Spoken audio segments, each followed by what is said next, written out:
So Zyklon B by me and Jamie.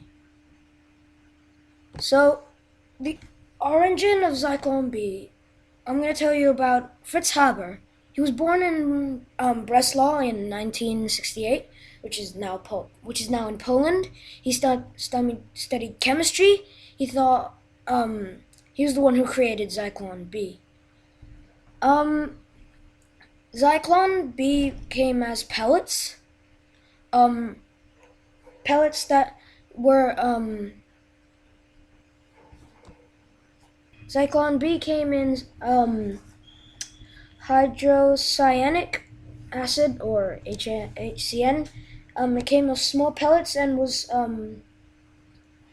vaporized whenever it was exposed to air, and so they fed the pesticide through holes in the walls and the ceilings in Auschwitz and other death camps when they were gassing the undesirables. Zyklon B had a brother, Zyklon A, which was a pesticide. It was a less developed pesticide. It was not as strong as Zyklon B. Zyklon A was also used in World War I as a pesticide against others, as in England, France, America, and after World War I, Zyklon B was soon banned because of its dangerous use in World War I. Other people had taken Zyklon A, and had taken different aspects of it and put it together, but none of them really came up with Zyklon B until Fritz Haber. Now, Fritz Haber thought that he could create a new weapon for the Nazis, the Nazi regime, for them to use in Auschwitz and other death camps. Zyklon B. So Zyklon B had aspects of Zyklon A in it, like the whole death gas. Fritz Haber used stronger pesticides and made so that Zyklon B came in cans of this Zyklon B came in pellets that would vaporize and would be sent into the gas chambers, as I said. Fritz Haber realized that Zyklon B could be created with a strong toxic ingredient, which is hydrogen cyanide, HCN. When HCN was inhaled, it would enter the bloodstream through the lungs and dissolve through the blood to form hydrogen ion, H plus, and cyanide, Cn minus. Cyanide moves pretty freely in and out of the blood cells and other cells as the blood carries it through the entire. And in the cells, the cyanide ion caused lots of problems. It main effect was it binds an enzyme called cytochrome C oxidase, or complex IV, which is a strong name. The electron's transport chain, it conversions of nutrients to energy. Without complex IV, the cell cannot produce adenosine triphosphate, ATP, which is the fuel for countless other essential chemical pathways. In any case, muscles can't really do anything without ATP, including the heart, which is also a muscle. The failure of the heart would result in cardiac problem, and as soon as they would put the Zyklon B into the air at Auschwitz and other death camps,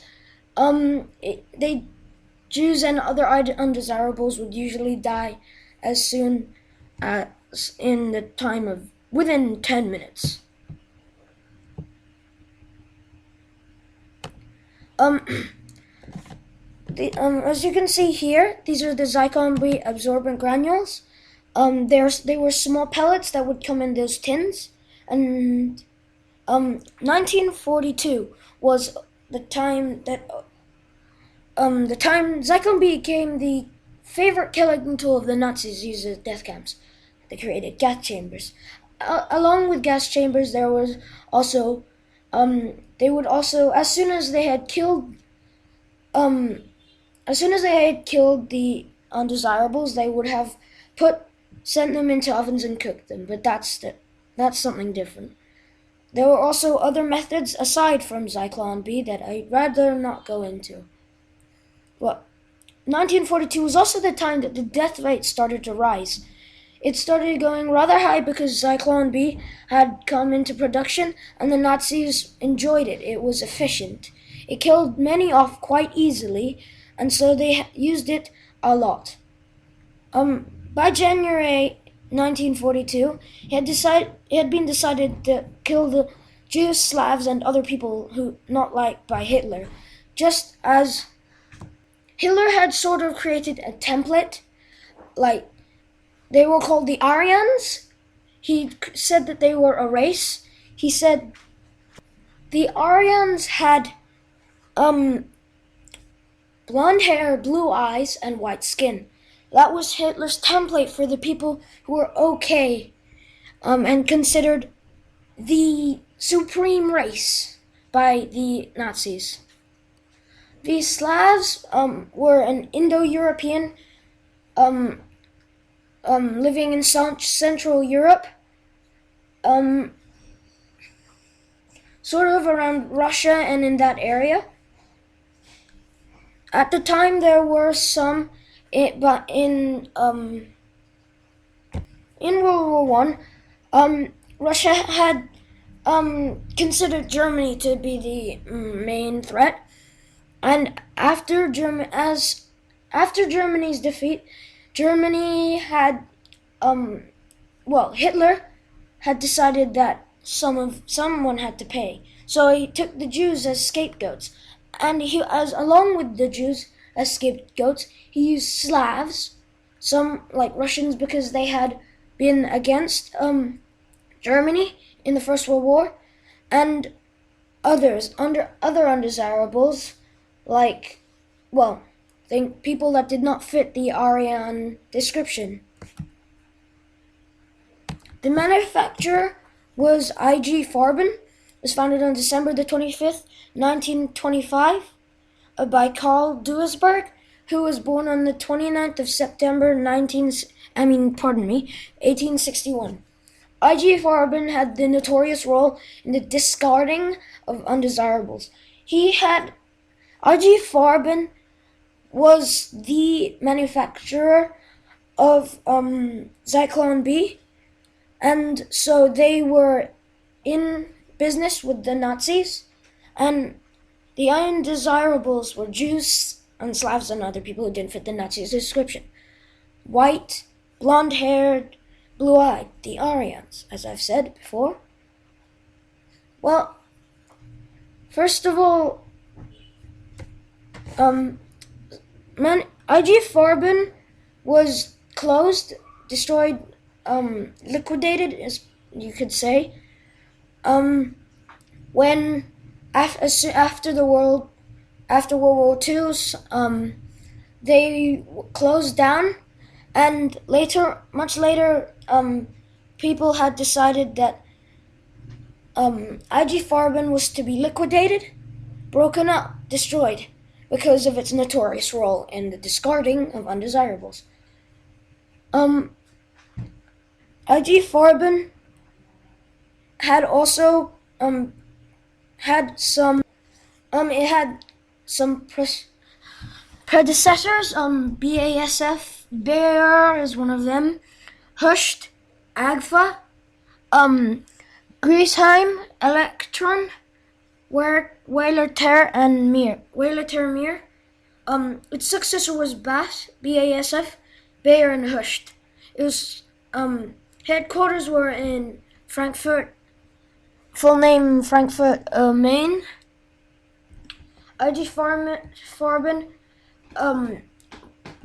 it was founded. It was formed in 1925, and it had been built up of many companies working closely together since World War I to create some, and it had been put together to create and come up with Zyklon B. It was liquidated in 1952, and 13 executives were imprisoned for terms ranging 1 to 8 years because of, creating and manufacturing Zyklon B.